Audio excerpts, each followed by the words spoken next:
देशप्रति गद्दार तपाईँ हो, देशप्रति गद्दार हो कि जसले देशको विकास दिन दिने। 20 वर्षमा देशलाई गरी बनाइदियो, युवाहरूलाई बाहिर पठाइदियो, युवाहरूलाई विदेश पठाइदिने, देशलाई भ्रष्टाचारमा डुबाइदिने र देशको गद्दार हामी हुने? हामी त गुच्चा खेल्न आएको हो।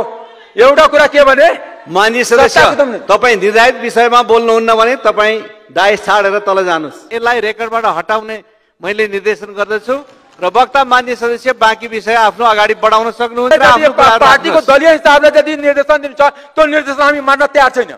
किन सभामुख संसदको एमालेको होइन, सभामुखजी स्वतन्त्र सांसद साँडेर जहिले पनि मलाई रुलिङ मात्र गर्ने होइन, सबैलाई रुलिङ गर्नुपर्छ। सबै संसद बराबर हो, यहाँ कोही ठुलो होइन कोही सानो होइन।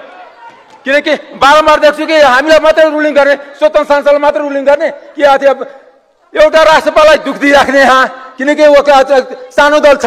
एउटा स्वतन्त्र सांसद चाहिँ त्यसलाई बोल्न नदिने, त्यसलाई रुलिङ दिने र सरकारको बजेट आफू जम्मै कुम्लाउने, त्यसलाई ताली बजाउने। त्यस कारणले यो अन्याय हामी सहँदैन। हामी नयाँ सांसद होइन, अन्याय सहनको लागि जनताले हामीलाई भेजा छैन, अन्याय विरुद्ध लड्नको लागि भेजा छ। चाहे त्यो आर्थिक असमानता होस्, चाहे जातीय असमानता होस्, चाहे लैङ्गिक असमानता होस्, त्यसको लागि बोल्न यहाँ आएको छु। निर्धारित विषय नबोले यहाँ निर्धारित विषयमा बोल्नुपर्छ, नियम तपाईँ तल जान सक्नुहुन्छ। ठिक छ, तपाईँले मलाई बोल्न दिनु, म यहीँ रहन्छु। 7 मिनट मेरो टाइम छ, म यहीँ रहन्छु।